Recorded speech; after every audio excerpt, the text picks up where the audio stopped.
Empathy is one of the most highly valued virtues humans can have. To have empathy is to have an understanding and share feelings of another person, usually to foster healthy, positive relationships.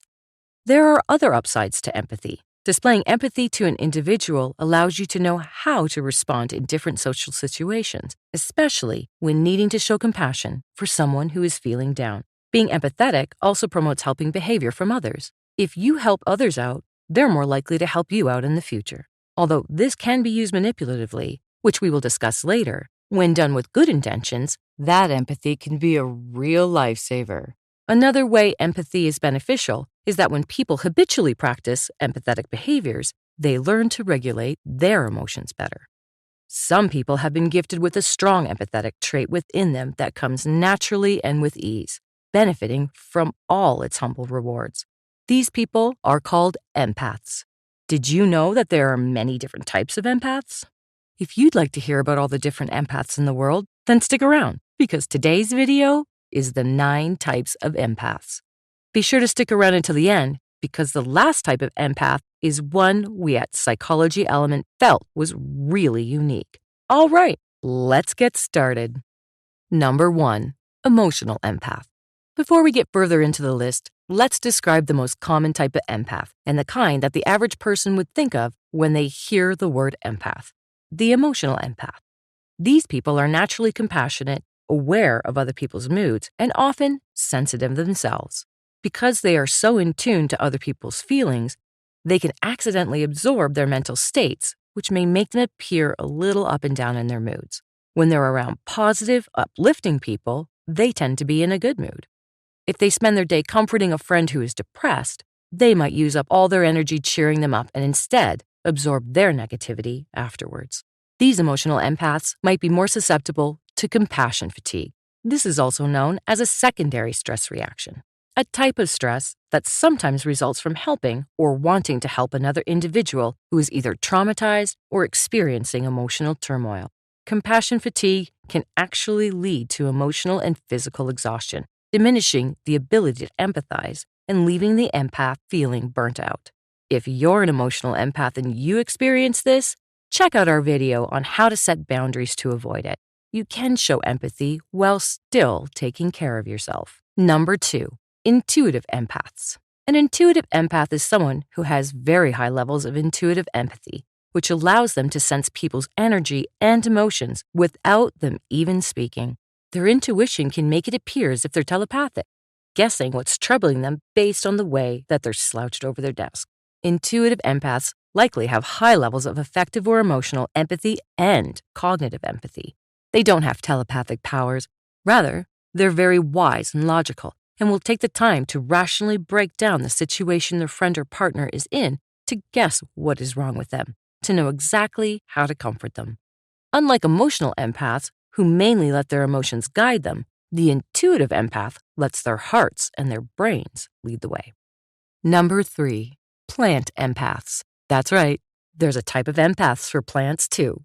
Are you the type of person who couldn't grow a garden if your life depended on it? Or are you the type who takes the term green thumb to the next level by feeling an intrinsic connection and understanding of the needs of your plants? If you're the latter, then you might be a plant empath. Plant empaths are able to grow luscious rose bushes and 6-foot-tall sunflowers with ease by always knowing what the plant is lacking. If the leaves are wilted and brown, they know the exact combination of water and sunlight to keep it alive. It's as if their bodies run on the process of photosynthesis as well, feeling a bond with their succulents and gardens that very few can relate to. Number 4, animal empaths. If there's a plant empath, then of course there is an animal empath. Animal empaths are excellent at connecting with their animals and understanding their needs through their body language, as if they're actually having a conversation. Some people might not notice what their cat's meows are trying to say, but an animal empath will pick up on the patterns and cues of the meows, learning what they're asking for each time. If a pet is feeling sick, some people might not notice or pass it off as them being tired, but an animal empath will sense that they're unwell and they might need to see a vet.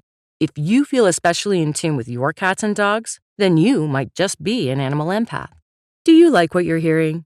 If so, press subscribe for more great psychology content. Number 5, physical empaths. These types of empaths are also sometimes known as medical empaths. Great to have around in medical settings like doctors, nurses, or paramedics, physical empaths are easily able to feel the physical connection of another person, although they might also be prone to compassion fatigue if they aren't able to control it. If someone looks a little pale and clammy but is trying to push through it, a medical empath might quickly identify that the individual has a fever and should see the doctor. They also might be able to feel other people's pain, such as if someone is wincing or feeling nauseous when someone is throwing up. Number 6. Heyoka empath. The Heyoka empath is a type of empath who views and lives their lives unconventionally. Highly spiritual in nature, the term originated from the Native American Sioux tribe. Some believe they are the most powerful empath. Their powers come largely from their senses of humor, defiance of social norms, and ability to show people their true selves. Their empathy is so strong they can mirror people perfectly, showing them what their unlikable or harmful traits truly look like. They feel like they're put on a quest through life to show people their dark sides, to help them grow as more positive people, impacting every person they meet. This can be emotionally draining for the Heyoka empath, and they like to retreat to solitude whenever they can. But when they do venture out into public, they're like a wise jester, changing everyone's views around them through entertainment. Although they're sometimes seen as manipulative or emotionally unpredictable, they live their lives with good intentions. Number 7. Dark empaths. The dark empath is the newest type of empath coined by psychologists. They are empaths who have high cognitive empathy, like intuitive empaths, but low affective or emotional empathy.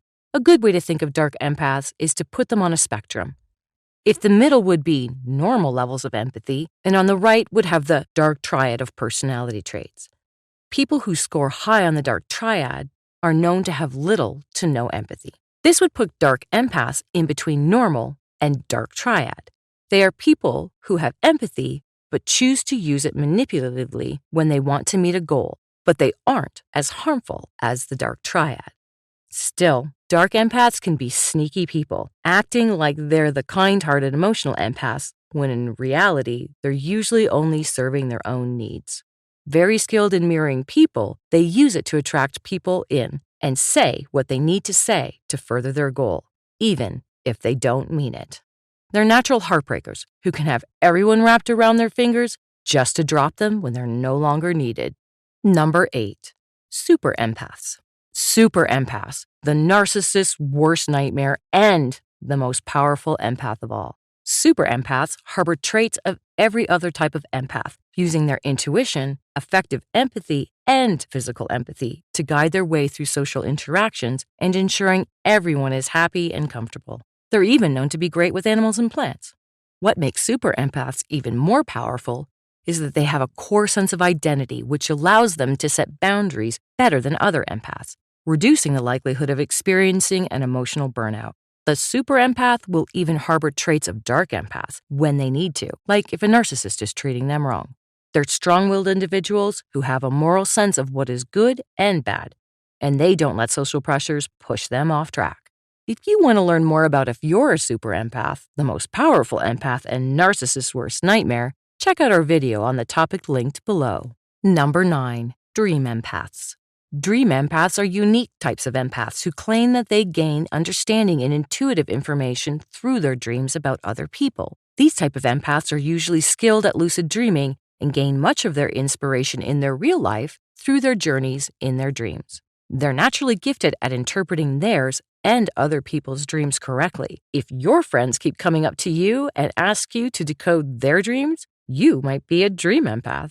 And for more psychology topics just like this, check out one of these other great videos. Did you find out what type of empath you are? Did we miss any empaths? We would love to hear your thoughts in the comments below.